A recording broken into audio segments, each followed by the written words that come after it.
उत्तर प्रदेश में 1 लाख केस प्रतिदिन आएंगे।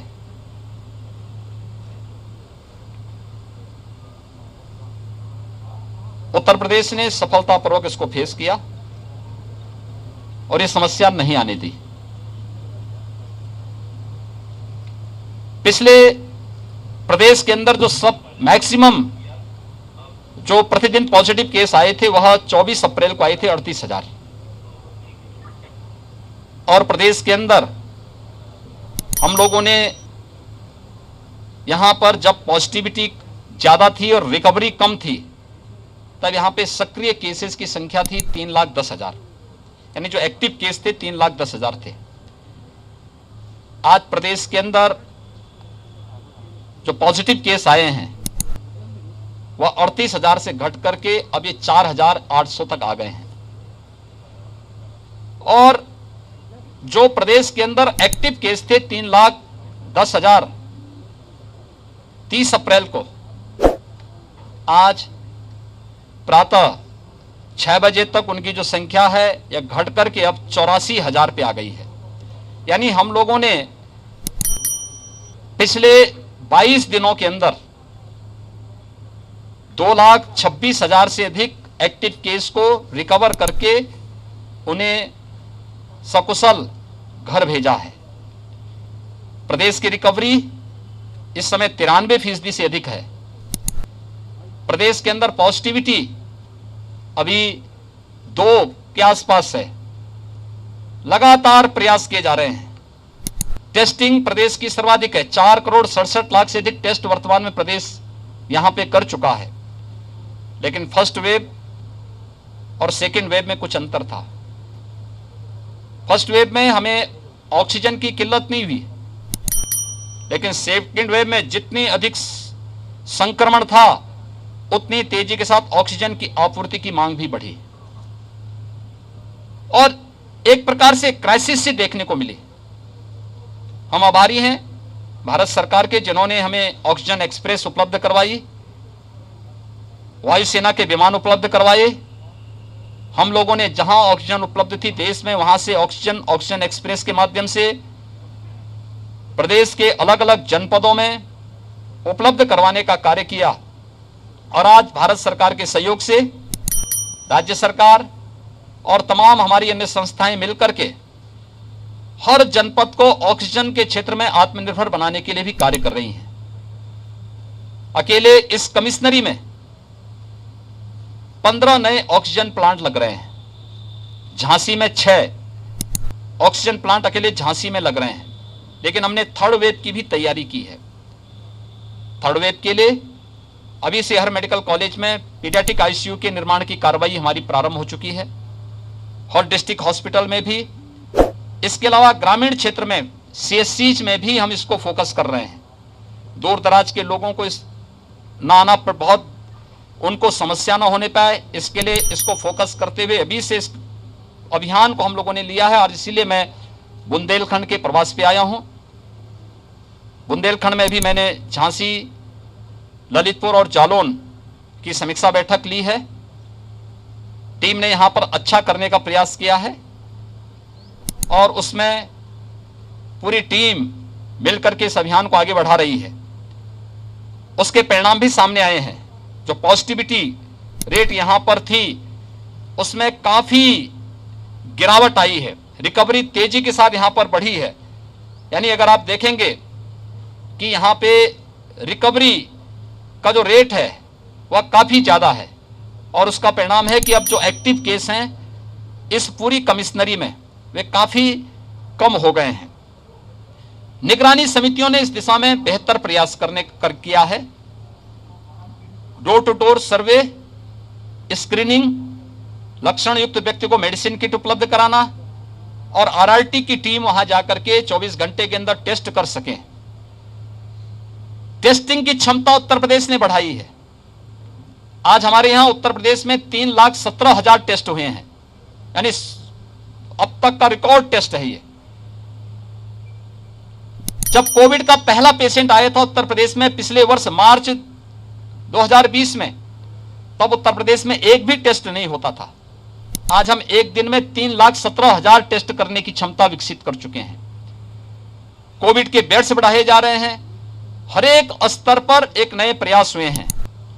हमारा प्रयास है, एक एक व्यक्ति का जीवन अमूल्य है, उसको बचाना है और साथ साथ हर व्यक्ति की जीविका को भी बचाना है।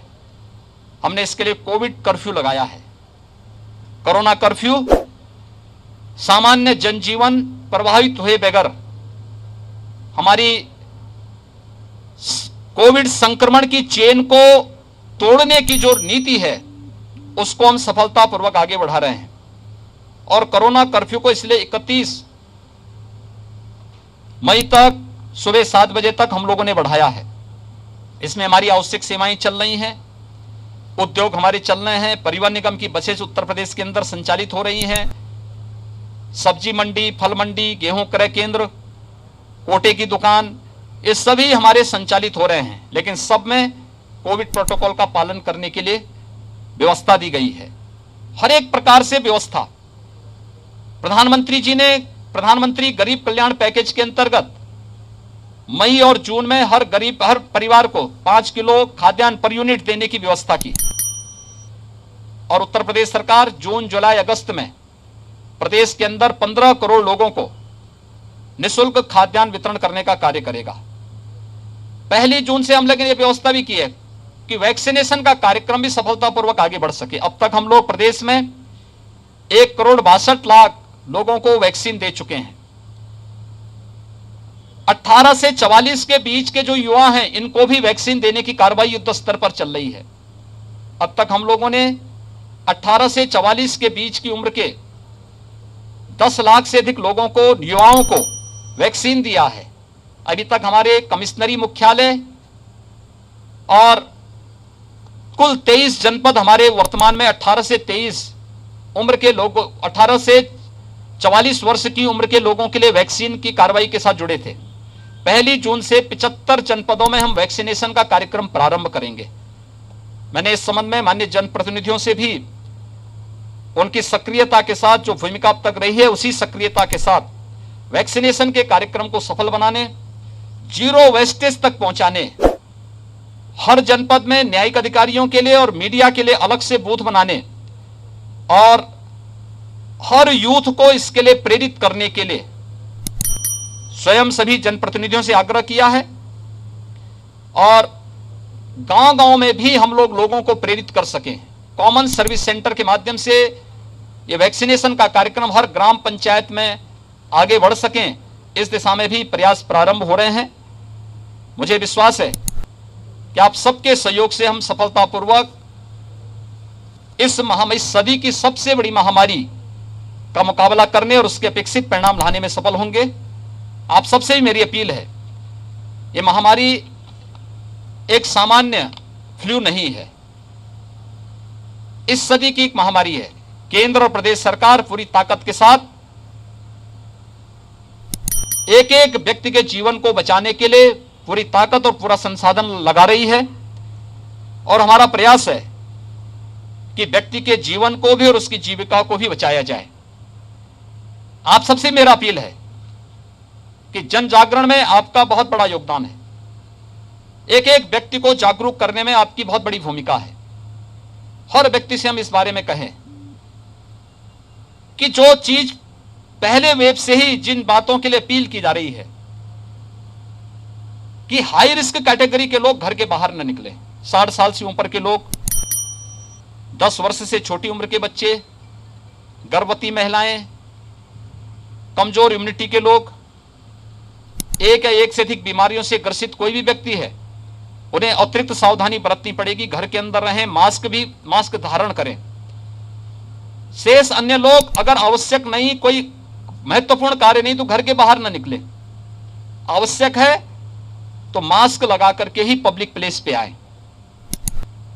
अगर हम ये सभी लोग इन चीजों के बारे में लोगों को जागरूक कर सकें, कोरोना प्रोटोकॉल का पालन करने के लिए लोगों को प्रेरित कर सकें, वैक्सीन के साथ सबको जोड़ सकें और वैक्सीनेशन के कार्यक्रम को भी सफलतापूर्वक आगे बढ़ा सकें, तो इस महामारी से सफलतापूर्वक हर गांव, हर कस्बा, हर जनपद, हर राज्य और पूरा देश सफलतापूर्वक निकल करके इस सदी की सबसे बड़ी महामारी को परास्त करने में सफल होगा।